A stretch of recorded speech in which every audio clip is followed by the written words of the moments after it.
عبدالله ابن مبارک رحمت الله علیه فرمایي چې ما جاء فساد هذه الامه الا من قبل الخواص. په امت کې چې فساد چې راځي د عام خلکو له وجه نه راځي، د خواصو له وجه نه په امت کې فساد راځي. او خواص پنځه ډلې دي، وهم خمسه. او خواص پنځه ډلې دي: العلماء یو علماء، والغزات دویم مجاهدین، والزهاد دریم بزرگان پیران، او څلرم تجار، او پنځم ولات حاکمان بادشاهان والیان. اما العلماء فهم ورثة الانبیاء، علماء دا خو د انبیاء وارثان دي. واما الزهاد پیران او بزرگان فعماد اهل الارض، دا خو د اهل ارض د پاره د تکیه حیثیت لري، د ستنې حیثیت لري، دنیا په دوی آباد ده. واما الغزاة فجند الله في الارض، مجاهدین خو د الله لښکر ته په منځکه کې. واما التجار فامناء الله في ارضه، دا د الله تعالی امینان دي په منځکه کې. واما الولاد هر چې د اقتدار والا خلک دي فهم الرعاة، دا د ولش پانه دي.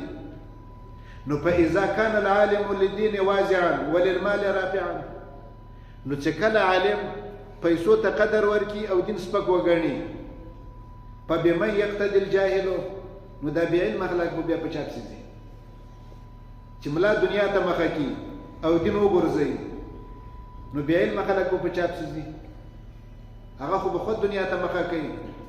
واذا كان زاهد في الدنيا راغبا، او کله چې زاهد په دنیا باندې مین سي، زموږ اولیاء او پیران هغه په دنیا باندې مین سي، فبمن يقتدي التائب، نو د ګناه نه توبه ایستونکی به په چا پسې قدم اخلي.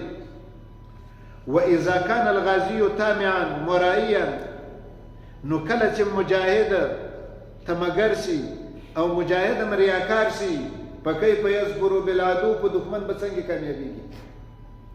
واذا كان تاجر خائنا، او کله چې تجار خائنان سي،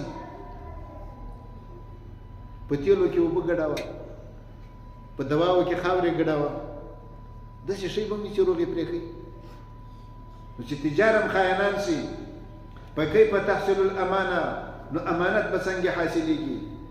واذا كان راعي ذئبا، او حکومت دا خو شپون وي د ملت دپاره، او چې کله شپون درته لیوسي بیا به مې ګیر په چا ساتي.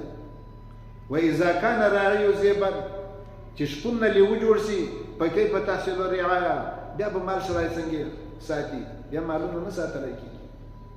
نو الله تعالی دې موږ خواص نه خرابوي، الله دې موږ علما نه خرابوي، الله دې موږ اولیاء نه خرابوي، الله دې موږ حاکمان نه خرابوي.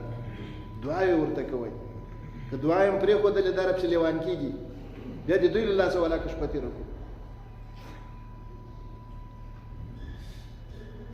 ځکه دا څومره ظالمان چې پیدا شول، خو دې دغه افغانستان خلک دی، بل چې نه خو نه دي راغلي. خو د موږ اعمال خراب شي خراب شي خراب شي، په بل شکل راته واوړي. اعمال هم خراب شي، په بل شکل راته واوړي. اعمال هم خراب شي، په بل شکل راته واوړي. داود په تره کې راته بدل شو، تره کې په کارمل راته بدل شو، کارمل په نجیب راته بدل شو، نجیب په رباني راته بدل شو. نو کله په یو شکل، کله په بل شکل. نور دې موږ خپل اعمال دي. نو دې خواصو ته دعا کوئ، الله تعالی دې یو نه خرابوي، ځکه د دوی خرابي بیا دې موږ بربادي ده.